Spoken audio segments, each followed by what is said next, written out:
환경주의 예배를 가져서 저를 또 설교단에 세워주셨는데 어떤 말씀을 드려야 될지 상당히 고민이 많이 됐습니다. 하여튼 저는 제가 알고 제가 생각하는 기독교와 환경과 앞으로 나아가야 될 새로운 운명에 대해서 한번 생각을 해보는 시간을 가졌습니다. 그래서 제목이 인류의 종교와 생태 문명이라고 들어가는데 환경주의의 어떤 분위기에 맞춰서 앞에 저를 소개해 주신 신필지 형제의 인도와 그리고 김성진 형제의 기도가 굉장히 환경주의를 그리고 이제 성가대에 또 항상 찬송이 분위기를 잘 맞춰주신 것 같습니다. 제가 얼마나 거기에 부합하는 말씀을 하게 될지 모르는데 열심히 해보겠습니다.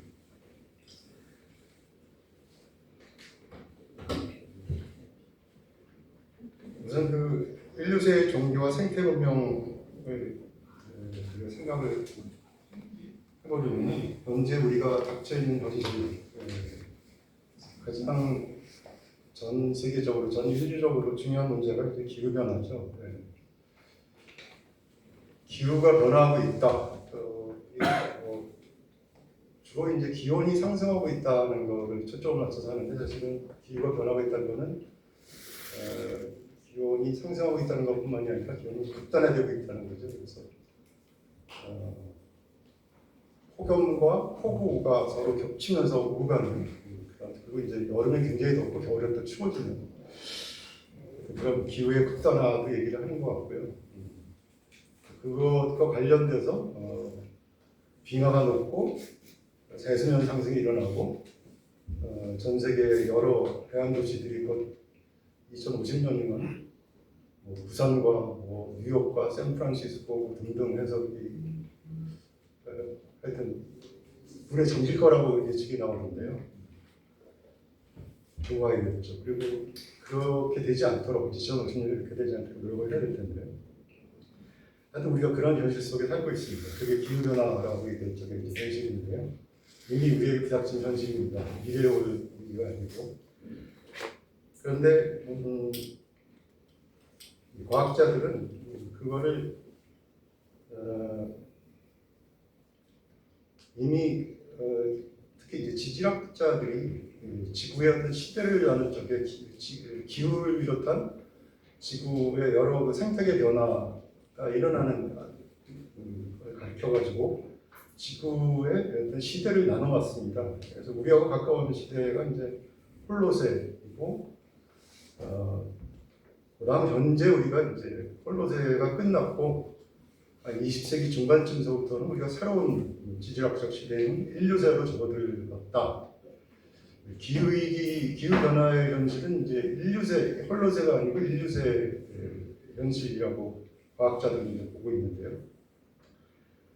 그 설명하자면은 제가 과학자도 사실 아니어서 길게 여기서 설명드릴 수는 없지만 가장 중요한 게 이제 기온의 변화를 보면서 우리가 홀로세가 무엇이고 왜 중요했고 그것이 끝났다는 것은 또 어떤 의미인가를 알아낼 수 있을 것 같습니다. 지금 보고 계신 화면에서 왼쪽에 이건 제가 그리신 건 아니고 과학자들이 그려서 인류세를 설명할 적에 사용하는 어떤 그래프입니다. 저기 보면은 저게 이제 기후 표면의 어떤 평균 변화가 이제 어떻게 변화해 왔나를 그린 건데요. 왼쪽의 그림은 지난 10만 년의 그 기후의 어떤 기온의 변화를 나타내는 그래프입니다. 보시면은 저 노란 선 밑에서 들쭉날쭉하면서 굉장히 크게 격변을 하다가 우리가 주목해야 될 것은 저 제일 끝에 저 초록색 원으로 표시되어 있는 조 부분입니다. 조기가 홀로세거든요. 홀로세 이전은 대개 빙하기였습니다. 빙하기. 그래서 우리 인간을 따지면은 저 10만 년이라는 게 중요한 게 우리 인간은 이제 인간종은 호모사피엔스라고 부르죠. 과거에는 인간종이 다른 호모 이렉투스부터 여러 인간 비슷한 어떤 유인에서 벗어난 종이 있었지만 다 사라지고 결국에는 이제 멀리 잡으면 한 30만 년, 짧게 잡으면 한 10만 년 전에 호모세피엔스가 이제 인간의 유일한 종으로서 이제 됐고 현재 살아남은 종입니다. 그래서 인간 하면은 보통 호모세피엔스를 생각을 하죠. 10만 년간의 기후가 어떻게 변해왔나를 보여준 그래프거든요. 그래서 저기 보면은 과거에는 우리가 이제 인간의 역사를 따지게 우리 아마 설명하면은 10만 년 전부터 뭐 이렇게 딱 얘기하면 잘 이게 뭔가 알아듣기가 좀 쉽지 않지만 구석기 시대 10만 년 전부터 이제 저쪽은 다 빙하기인데 빙하기는 곧 인류 역사를 따지면 구석기 시대였어요. 구석기 시대는 다 아시죠? 이때는 굉장히 그래서 추웠다는 거죠. 지금보다. 추워서 주로 이제 동굴에서 추위를 피해서 생활할 수밖에 없었고 먹이가 없어가지고 이제 주로 했던 먹이를 구하는 활동이 이제 수렵 채집 활동이었죠. 그러니까 돌멩이를 뭐 간단 자연수가 돌멩이를 뭐 깎거나 뭐 해가지고 이제 사냥을 하고 채집을 하고 이제 그런 시기가 이제 그 자연 기후 조건의 빙하기였던 인류 역사에서 이제 구석기 시대라고 부르는 곳에는 문명이라고 하는 것은 없었어요. 문명이라고 부를 만한 어떤 집단적인 훌륭한 세련된 어떤 이런 문화적인 수준 그런 것은 없었다는 거죠. 그런데 지구의 변화가 인류와 플러스 다른 생명체에게는 다행스럽게도 홀로세라는 게 왔거든요.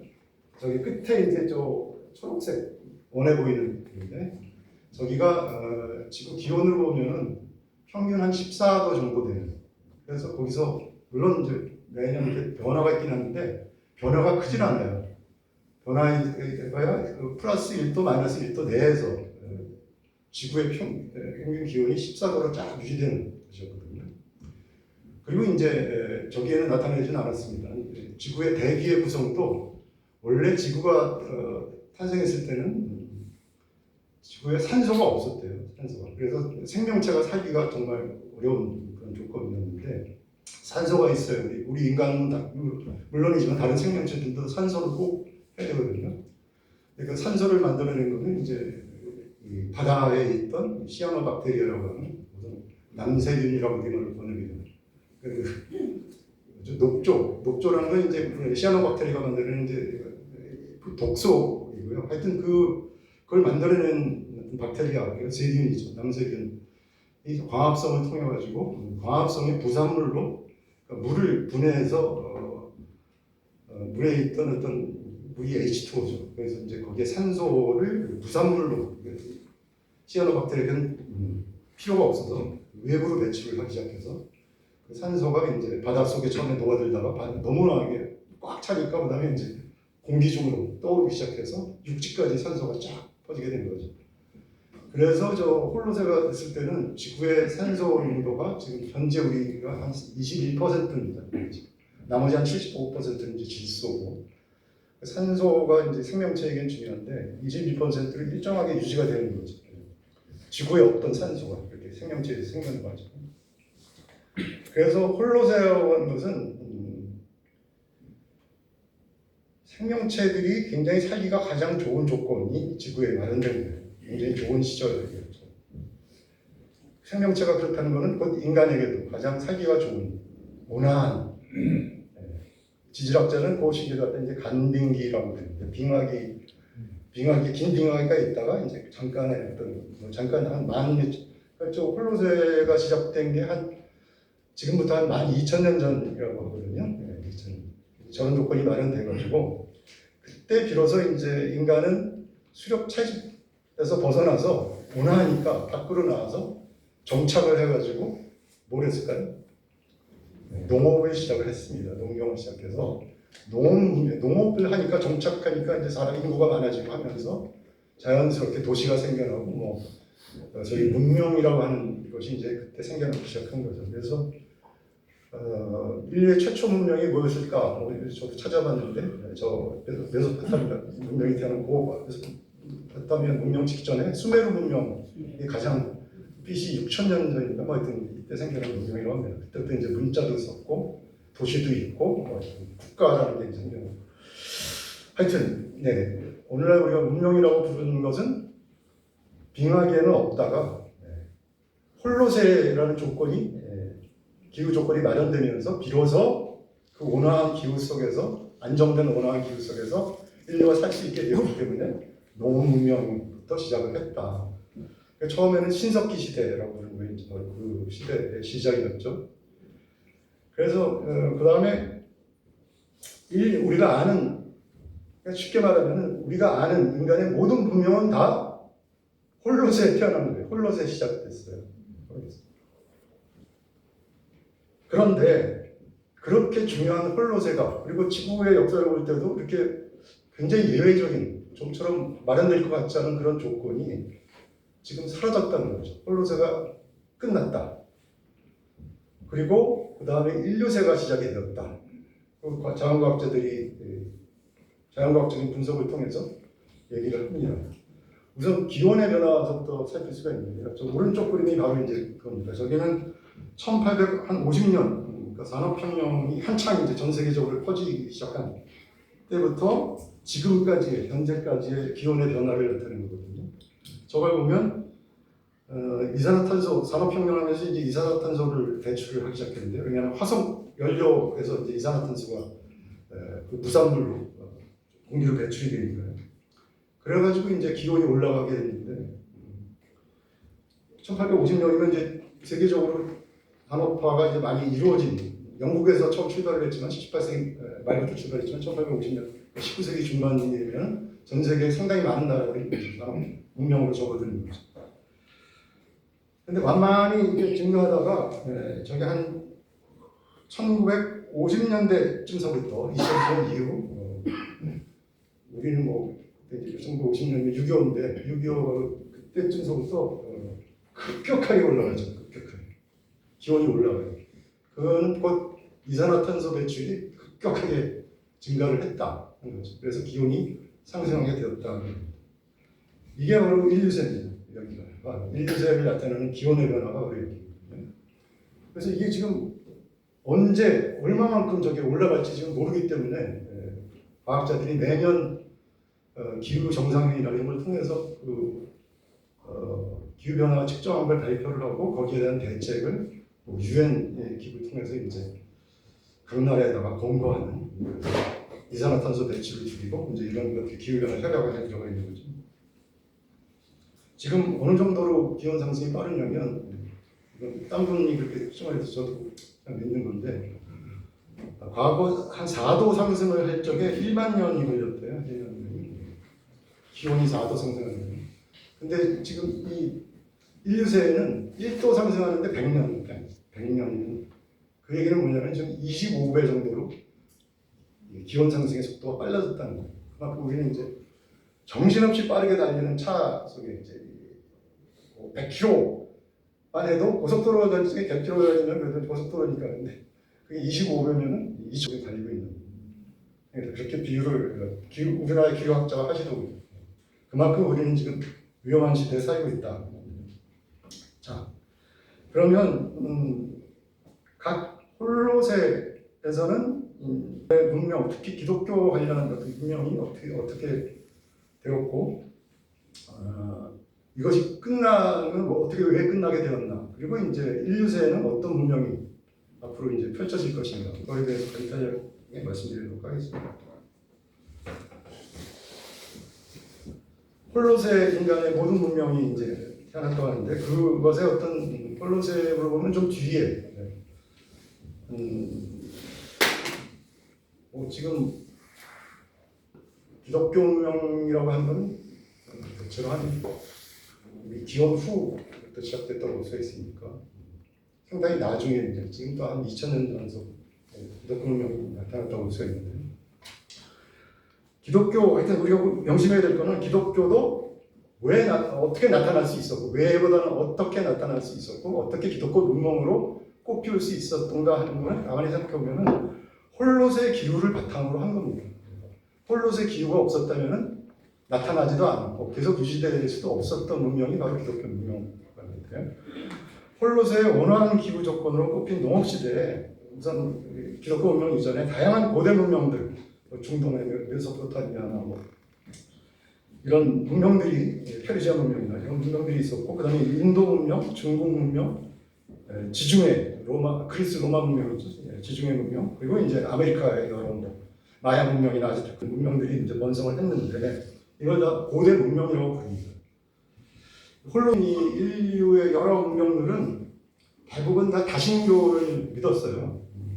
다신교를 믿었어요. 그런데 이 중에 중동 문명이 중동 지역에 굉장히 마이너한 민족이었는데 유대 민족의 뿌리를 두고 나타나는 것이 이제 일신교 사상이죠. 여러분 다 아는 유대교 사상인데, 거기에 뿌리를 두고 그 일신교 사상이 기독교로 발전을 하게 됩니다. 기독교는 지중해 문명을 꽃피운 로마 제국에서 기독교 문명이 이제 유대 민족 처음에 거기에서 나타났지만 그 인구만으로는 뭐 세계적인 문명은 아니었는데, 지금처럼 기독교가 전 세계에서 가장 기독교 인구가 종교 중에 제일 많다고 할 만치 기독교 문명이 꽃피운 거는 역시 이제 로마 제국에서 그것을 이제 인정하고 국교화했기 때문에, 그게 이제 로마 제국에서 처음에 박해를 받다가 뭐 다 아시는 거죠. 얘기죠. 4세기 초에 이제 콘스탄티누스 1세 황제가 이제 기독교를 공인을 함으로써 로마 제국에서 이제 정착을 하고, 그래서 이제 나중에 국교까지 이제 로마의 국교를 인정을 드림으로써 로마 제국이 이제 세계적인 대제국이니까 기독교도 그 로마 제국의 그 연결망을 타고 쫙 네트워크에다가 세계적으로 퍼질 수 있었던 거죠. 그래서 뭐 유럽은 물론이고 이제 전 세계로 이제 기독교 퍼져나갔는데, 중세, 우리가 말하는 중세에는 유럽 대륙을 중심으로 강력한 기독교 문명으로 나타났고, 이제 홀롯의 그런 조건은 기본을 두고 그 위에서 여러 문명이 싹트다가 이런 이제 경과를 통해 가지고 기독교 문명이 세계적인 문명으로 꼽히게 됩니다. 그럼 이 중세의 이제 기독교 문명이 제일 세계적인 문명으로 가장 이제 확실히 자리 잡고 꼽히게 됐는데, 이때는 어떤 자연을 어떻게 봤을까 한번 보도록 하겠습니다. 중세 기독교는 자연현상, 즉 가뭄이나 홍수나 천체 운동 등을 신의 섭리와 인간의 도덕적 섭리와 연결된 사건으로 보는 이른바 유기적인 우주론, 우주에 관한 어떤 관점을 이제 과학이나 철학에서 우주론, 코스몰로지라고 하는 유기적인 우주론, 우주 전체를 또 하나의 거대한 유기체와 같은 것들을 보는 그런 관점을 중세 기독교가 가지고 있었다는 거죠. 그것을 나타내는 게 바로 이제 나중에 존재 거대한 사슬 또는 존재 대사슬이라고 부르는 그런 우주관을 나타났다고 합니다. 말로만 설명하면 여러분들이 이미지가 잘 안 떠오르실 것 같아서, 기독교 문명의 그 창시자들, 뭐 여기다 아시는 우리가 사랑하는 예수님 이쪽에 계시죠? 가운데 있는 분이 누굴까요? 바울이죠. 제 오른쪽은 누굴까요? 콘스탄티누스 1세입니다. 로마 제국의 기독교를 공인을 한, 박해를 받다가 공인을 했으니까 얼마나 기독교의 운명에 크게 변화를 준 콘스탄티누스 황제였죠. 313년에 밀라노 청년인가로 공인을 했습니다. 그래서 기독교가 오늘날과 같은 세계 제문명으로 이렇게 퍼지게 된 것은 이제 사실은 콘스탄티누스 1세 공이 컸다 이렇게 볼 수 있겠죠. 그래서 그 중세 기독교에서 이제 우주를 바라볼 적에 그 우주관은 아까 존재 거대한 사슬, 구글에서 받아온 그림이거든요. 이 그림 말고도 다른 그림도 많이 있습니다. 존재 거대한 사슬, The Great Chain of Being이라고 부르는 그런 우주관입니다. 이 우주에 있는 존재들이 거대한 하나의 사슬처럼, 저기 보면 가운데 좀 희미하지만 사슬처럼 엮여 있죠. 다 연결이 돼 있다는, 유기적으로. 근데 그 연결이 되는데 우주의 존재들 안에는 이게 가장 정신적인 상위의 존재부터 가장 물질적인 가능한 존재까지 그 등급이 있다고, 위계가 있다고 딱 중세 기독교 우주론에서는 그렇게 설명을 하는 거죠. 제일 위가 누구죠? 신이 계신 가장 정신적인 존재. 그 다음에 신의 어떤 멘트 전달하는 이제 천사들이 역시 정신적인 존재지만 신이 창조한 것으로 이제 성경에 나옵니다. 그 밑이 휴먼카인드, 우리 인간입니다. 인간. 그리고 그 밑이 하이어 애니멀스, 그러니까 고등동물이고요. 동물은 이제 종류가 다양하기 때문에 포유류 같은 고등동물은 이제 또 고등동물로 따로 치고 그랬고, 그다음에 로어 애니멀스 가등동물, 여기 그리고 이제 개구리인데 개구리, 곤충, 그다음에 이제 이게 플란트니까 식물이죠. 동물 밑에 식물. 제일 마지막이 바위와 같은 럭스라고 합니다. 무생물이죠. 그러니까 이 존재들은 다 신의 섭리에 의해서 창조된, 창세기에 다 창조된 존재들인데 그들과는 이 우주에서 다 각각의 위치가 있고 그 위치에서 행해야 될 역할들이 다 주어져 있다는 거예요. 그게 신의 섭리라는 거예요. 그래서 그거는 중세는 정확히 자기의 위치를 알아서 그 본분을 다해서 살아야만 되는 거죠. 인간이건 다른 동물이건 뭐 다 그런 존재. 근데 당연한 등급이 있어요. 그런 우주론이 이제 중세 기독교의 우주론이었습니다. 제가 우주론 말씀드린 거는 그 우주론이 이제 사실 때로는 급격하게 변해가거든요. 홀로세의 가장 말기, 가장 끝에 말기에 오면은 소위 이제 기독교 문명을 사실 그 비판을 하고 넘어서면서 근대 산업 문명이라고 하는 것이 이제 탄생을 해서 홀로세 말기를 지배하는 문명이 되죠. 이 근대 산업 문명은 그것을 촉발한 것은 16, 17세기에 역사학자들이 이제 과학혁명이 그때 서구에서 일어났다고 하죠. 여러분이 아는 갈릴리오, 뉴턴 이런 사람들을 자연과학을 처음 창제한 사람.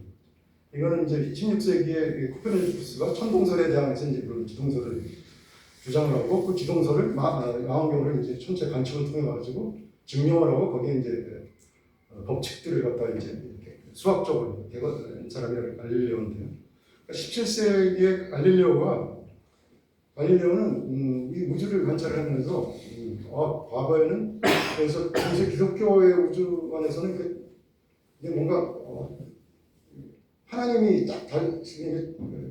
하나님이 계시는 천상계와 저 인간이와 많은 동물, 무생물까지 이 지상계가 천상계와 지상계는 완전히 구성하고 있는 물질도 다르고 천상계는 완벽하게 완벽한 어떤 천체의 운동을 하고 움직이는 것에 반해서 지상은 울퉁불퉁하고 이렇게 불순 물들이 많고 이제 이런 것들을 이제 바라보는 게 이제 중세 기독교의 그 아까 얘기한 그 우주론에서의 어떤 특징이었거든요. 근데 망원경으로 관찰해봤더니 저 천체에 보니까 저 지구 말고 다른 행성도 있을 뿐더러 거기도 뭐 태양도 보니까 완벽하지 않던데 다 거기 흑점이 있고 달도 보니까 다이아몬드 울퉁불퉁하고 완벽하지가 않은 거예요. 그래서 갈릴레오는 과거에 중세 기독교에서 지금 떠받쳤던 게 천동설이었는데 그게 틀렸다. 지동설이 맞다. 그리고 이제 그걸 이제 모든 지구를 비롯한 모든 이 별들이 말해서 행성들이 다 물질로 이루어져 있다고 보는 거니까 다르지 않다. 천상과 지상으로 나누는 것이 이제 천상계와 지상계의 구분을 이제 부정을 하는 거죠. 그래서 지구는 그냥 다른 행성, 특별한 행성이 아니라 이 우주의 중심이나 뭐 그런 것이 아니라 평범한 물질적인 행성들로서 똑같은 물질적인 법칙에 따라서 움직이는 게 바로 지구다. 그걸 주장한 게 이제 갈릴레오였죠. 그걸 과학적으로 증명하고 설명하고. 그래서 갈릴레오는 이제 지구가 특별하지 않은 행성이다라는 강조를 했고, 물질의 법칙, 이 모든 지구를 비롯한 모든 행성들이 이제 물질의 운동 법칙 같은 거를 설명하고 이제 그걸 더 체계화한 사람이 뉴턴이었는데, 바로 그런 세계관 우주론의 어떤 변화를 받아서 그거를 철학적으로 이론화하고 체계화한 사람이 프랑스의 역시 17세기 철학자인데 데카르트라고 하는 사람이 있습니다. 그 데카르트가 이원론이라고 하는 것을 철학적인 어떤 관점을 발명을 해냈어요. 데카르트 이론은 이 우주가 다 두 가지의 본질적으로 다른 속성을 지닌 존재들로 나눠져 있다는 거죠. 하나가 정신이고 하나가 물질이고. 그 중에 정신은 오직 인간만이 지닌 특성이고 속성이고, 모든 인간이 아닌 나머지 비인간들은 아까 동물, 식물, 무생물들은 다 그냥 물질이라는 거예요. 물질, 순수한 물질. 근데 인간은 몸과 마음이 함께 있죠. 그러니까 정신과 몸이라고 하는 물질이 함께 있는 유일한 존재가 바로 이제 인간이다, 이렇게 본 거죠. 그래서 데카르트의 그 물질 정신 이원론에 의해서 이 세상의 존재는 다 비인간 대 인간, 그리고 비인간들로 이루어진 자연, 그리고 인간들로 이루어진 사회, 그리고 그래서 자연은 사실의 세계고 사회는 가치의 세계고, 이런 식의 이분법인 존재론이 만들어지고 널리 수용되었습니다. 그게 바로 근대 문명의 어떤 원리를 설명하는 어떤 토대가 되는 철학을 데카르트가 세웠다는 거죠. 그리고 중요한 것은 이제 종교 관련된 건데, 바로 거기서 자연, 즉 사실의 세계를 설명하는 학문, 지식이 과학이 되고, 바로 사회, 즉 가치의 세계를 설명하는 지식과 학문이 바로 정치와 종교가 됩니다. 그래서 과학과 정치, 종교는 완전히 다른 세계를 설명하는 다른 학문, 이렇게 되죠. 그래서 자연은 과학이 담당을 하고, 종교, 특히 기독교는 자연과는 상관없이 오직 인간 영혼의 구원을 담당하는 역할로 축소됩니다. 아까 존재 그 대사슬의 그 그림을 보면 신이 다 만들었기 때문에 그때 기독교는 그 모든 것을 다 설명을 하고 거기에 대해서 또 뭐 언급을 하고 어떻게 움직여야 된다, 이런 얘기들을 다 했거든요. 근데 과학 문명이 탄생을 하면서 저런 이원론까지 거쳐가지고 이제 완전히 쫙 갈라지는 거예요. 쫙 갈라져서 이건 인간 정신을 지닌 인간의 세계와 그런 것이 없는 순수한 물질의 세계는 완전히 본질적으로 다른 존재, 다른 세계다. 그래서 이 비인간의 세계는 자연이라고 하는 비인간의 세계는 이제 과학이 다르고, 종교는 어디에 속하냐면 이제는 자연과는 전혀 상관이 없는, 기독교는 자연하고 상관이 없어요. 자연에 대한 설명에서 사실 과학과 처음에는 갈릴레오도 그래서 저런 얘기했다가 재판을 받았다고 했죠. 기독교. 그런 것처럼 부딪혔어요. 다윈의 진화론까지 계속 부딪히는데, 그 부딪힌 19세기까지 그 논쟁이 사실 굉장히 아직도 물론 일부에서는 논쟁이 계속되고 있지만 대개 그 논쟁은 끝났습니다. 기독교와 과학 간의 논쟁은 아시는 것처럼 과학이 이겼고 기독교가 졌습니다. 기독교가 졌어요. 그래서 기독교는 그렇다고 사라지신 건 아니지만 그 기독교가 설명하고 담당하는 역할은 축소가 되는 거예요. 어디를 축소가 되냐면 이제 더 이상 자연에 대해서 설명을 과학에 맡겨버리고, 기독교는 오직 인간이 중에서도 인간의 몸은 아니고 인간의 영혼, 정신세계만 담당하는 역할로 기독교는 축소되는 거죠. 그리고 이제 과학과 종교 간의 관계는 그래서 근대 문명이 오면서 굉장히 서로 완전히 다른 대상을 다루면서 다르게 세상을 보기 때문에 굉장히 대립적인 관계가 되는 거죠. 그래서 근대 문명의 특징은 과학이 지배하고 지배적인 어떤 우주와 제시를 하고, 종교가 사라지지는 않았지만 종교는 굉장히 중세에 비해서는 축소가 됐고, 과학과 종교가 굉장히 대립적인 관계가 게 이제 근대 특징입니다. 근대 문명이 이제 성공을 한 것은 바로 이제 18세기에 오면은 산업혁명이 영국에서 시작돼가지고 이제 그다음에 유럽 밖까지 이제 퍼져나가는데, 화석연료 처음에는 이제 석탄부터 시작해가지고 나중에는 석유로 지금 바뀌었는데, 화석연료를 사용해서 지구를 수동적인 지구라고 하는 것을 이제 인간은 지구에서 살지만 그래서 지구에 있는 다른 비인간 존재들은 완전히 다른 존재로, 여기는 물질이고 인간은 정신적인 존재니까 인간이 지구 위에서 활동을 하지만 지구는 그냥 죽어있는 물질이야. 그러니까 여기서 이제 우리 인간이 마음껏 정신적인 활동을 통해서 이제 인간은 발전해 나갈 수 있어.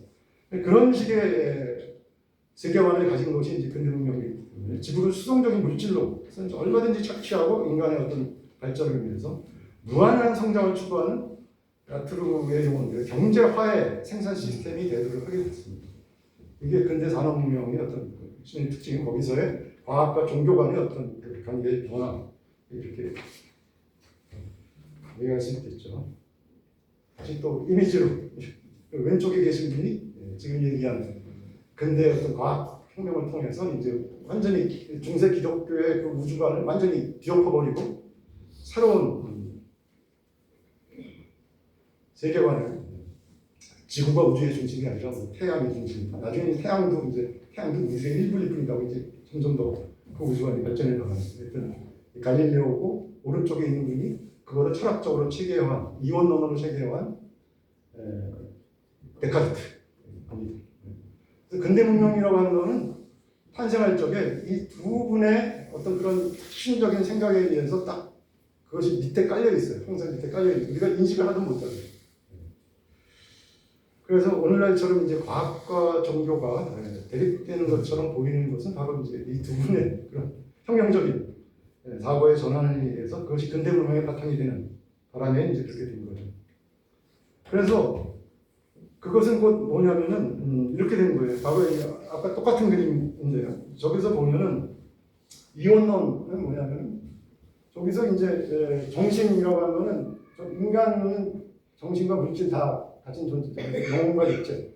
그래서 저 위에 인간이 쫙 갈라져가지고 저 인간의 영혼과 그 위에 천사, 신까지 이쪽의 세계와 저쪽 밑에 인간의 육체서부터 저 고등동물, 하등동물, 식물, 무생물까지 여기는 완전히 다른 세계로 그냥 딱 분리가 되는 거예요. 이제 사색이 아니에요. 완전히 분리된 세계로 자연 대 사회 또는 과학 대 종교.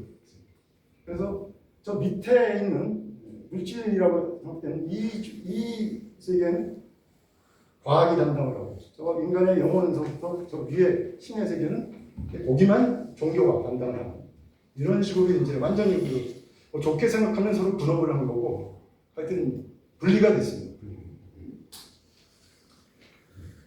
그래서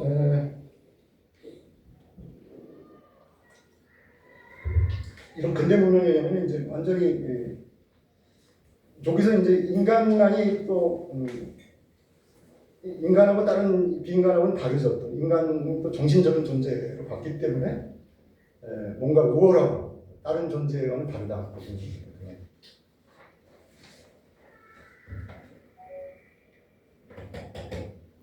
예, 마지막입니다.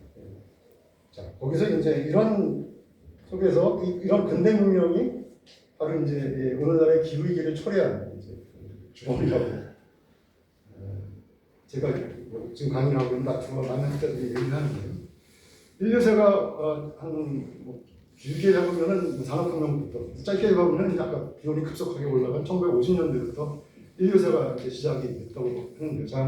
자연과학자들이 먼저 얘기를 했고 저 같은 이제 인문사회학자들은 그걸 이제 받아서 다시 이제 그걸 인문사회학자를 좀 설명을 하는 그런 셈입니다. 그 인류세가 인류의 문명 위기를 좀 가져오고 있죠. 근대 문명이 지금 더 이상 지속될 수가 없는 그런 어떤 지구 생태계 조건이 있기 때문에 그러면 이제 이게 어떻게 되는 거냐? 홀로세의 모든 문명이 태어났다고 얘기했는데 홀로세가 사라졌고 이제 인류세가 시작됐다고 하면은 도대체 이 지구상에 이제 인간의 문명이라고 하는 것이 완전히 종말을 도하는 거냐?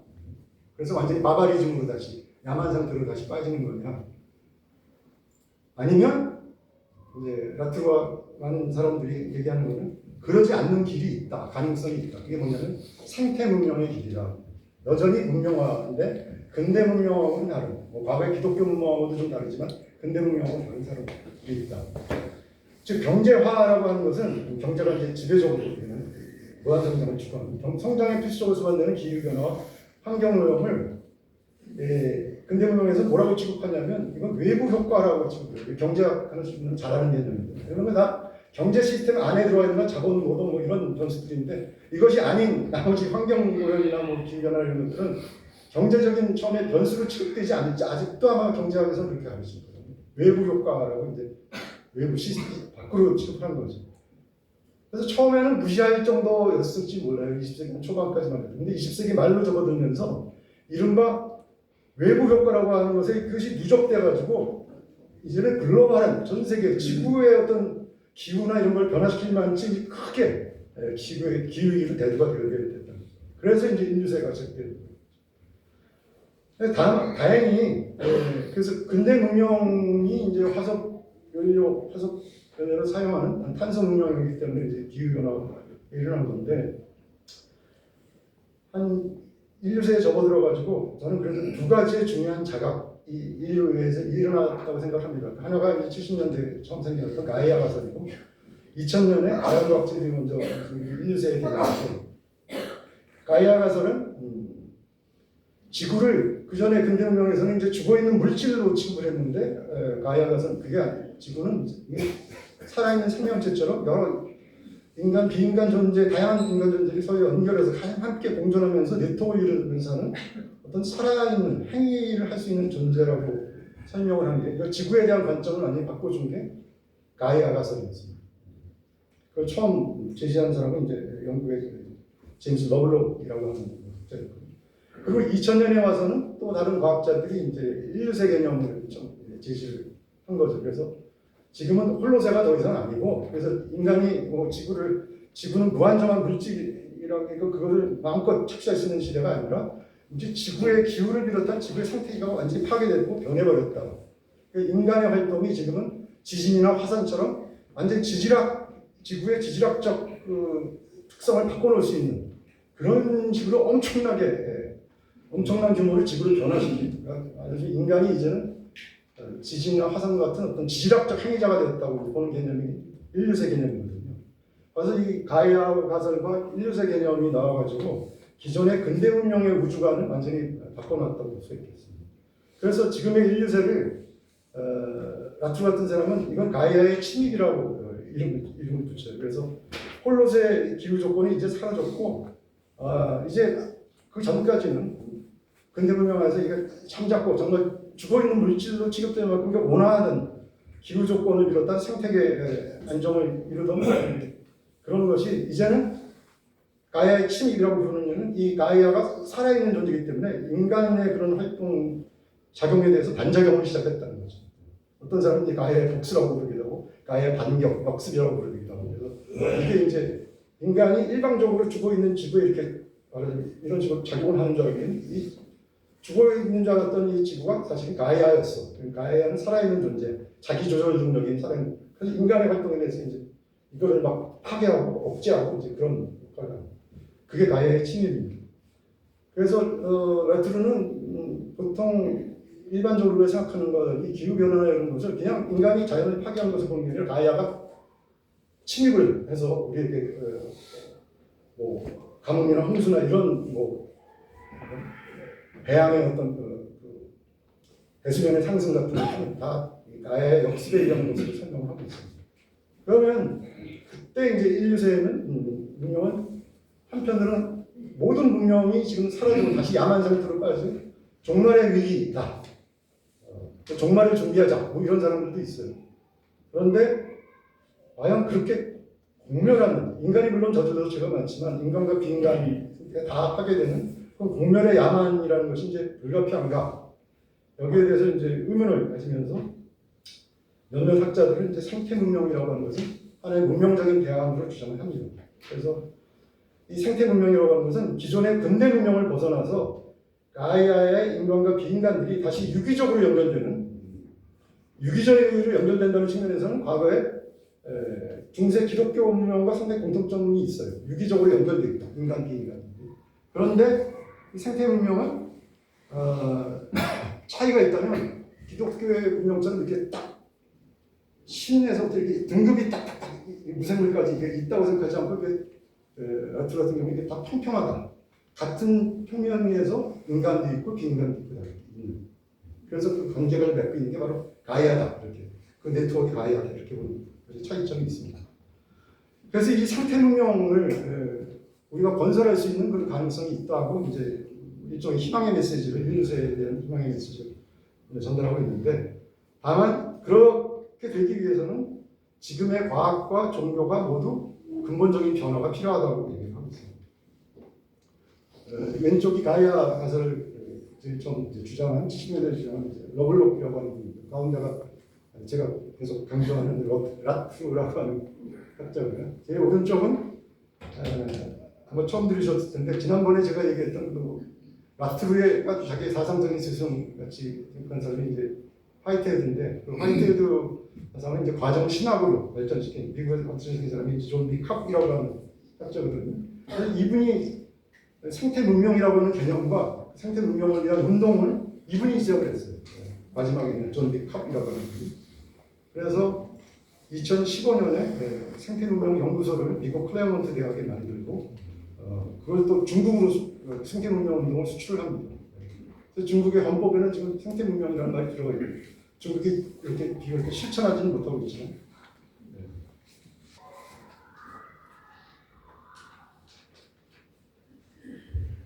그래서 제가 이제 과학과 종교 모두의 변화가 필요하다고 했는데 라트루가 이제 강조하는 말인데요. 이 인류세가 문명의 종말이 되지 않고 생태 문명으로 발전하려면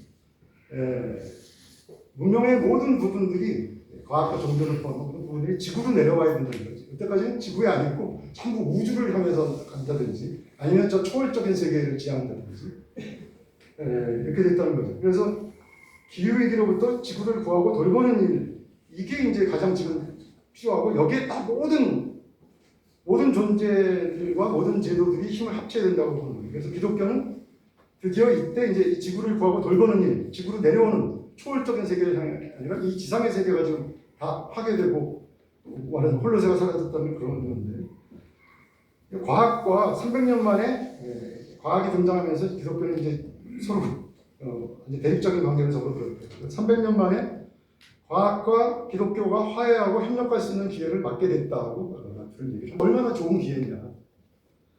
그래서 이것을 잘 보여주는 게 기독교 자체가 변화의 몸짓을 보여주고 있다고 라트루가 예시를 하고 있는데 바로 이제 돌아가신 프란치스코 교황이 2015년에 발표했던 그 형태 규칙 참여받으셔서 그 예를 들고 거기 보면 이제 바로 이런 얘기들이 지금 생태 문명을 위한 어떤 그런 방향 전환의 얘기들이 다 들어가 있습니다. 그리고 생태 문명을 직접 지금 운동으로 벌이고 하는 사람이 아까 존 비 캅이라고 하는 과정신학에 기초해서 하고 있다고 합니다. 미국 클레어몬트 대학에서 그래서 생태 문명 원이라고 하는 게 이제 생겨났고 거기에 이제 또 우리 또 열성적인 한국 학자들과 신학자들도 또 그걸 알고 거기에 들어가서 참여해가지고 우리나라에도 그 지구 비슷한 생태 문명 운동을 벌이는 게 생겼습니다. 2022년도에 생겼는데 지금 한신대학교에 생태 문명 원이 생겼어요. 그래가지고 활동을 하고 있습니다. 그래서 앞으로는 이 생태 문명 운동이라고 하는 것이 이제 이렇게 세계에서도 이제 시작이 됐고 우리나라에서도 이제 씨앗이 뿌려져서 앞으로 점점 활성화될 것이라고 보는데 바로 그런 한마디로 얘기하면 이제 기독교 종교 내에서 지구로 내려오기 이제 초월적인 세계만 바라보지 말고 이 파괴된 지상의 세계를 이제 다시 살리는 쪽에 우리 종교인들이 힘을 모으자고 하는 운동입니다. 그래 따라서 이제 이건 일종의 라트는 굉장히 희망적으로 보고 희망을 우리가 이제 그려고 있는 그래서 이게 기독교의 르네상스를 여기서 볼 수 있지 않느냐. 기독교가 근대 문명에서 굉장히 과학에 밀려서 위축되고 점점 교인도 점점 없어지고 기독교 자체가 세상을 설명하지 못하고 위축되는데 이제는 인간의 영혼만이 아니라 이 세상의 모든 것을 다시 한번 다 선용을 할 수 있는 어떤 그런 것으로 다시 종교가 살아나는 그런 기독교가 될 수 있다. 마지막으로 21세기 기독교에 대해서 그래서 이런 질문을 던진 라트루의 말을 소개하면서 제 말씀을 마치도록 하겠습니다.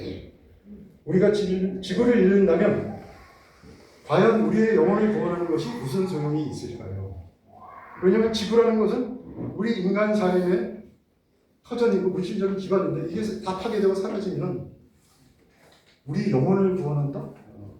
이게 과연 무슨 가치가 있는 일일까? 무슨 소용이 있는 일일까? 근본적인 질문을 던지면서 기독교가 생태 문명운동의 어떤 주도적인 역할을 하도록 권유하는 어떤 그런 질문이라고 수행했습니다. 자, 그러면 짧은 기도로서 오늘 말씀을 마치겠습니다.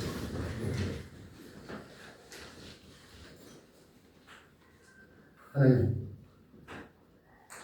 바로 얼마 전 나의 펭귄 친구 딘딘이라는 영화를 보았습니다. 그 영화에서 당신이 가르쳐 주신 이웃에 대한 사랑을 인간 이웃뿐 아니라 비인간 이웃들에게까지 우리가 실천할 수 있는 큰 깨달음과 지혜를 주시옵소서. 예수님의 이름으로 간절히 기도합니다. 아멘.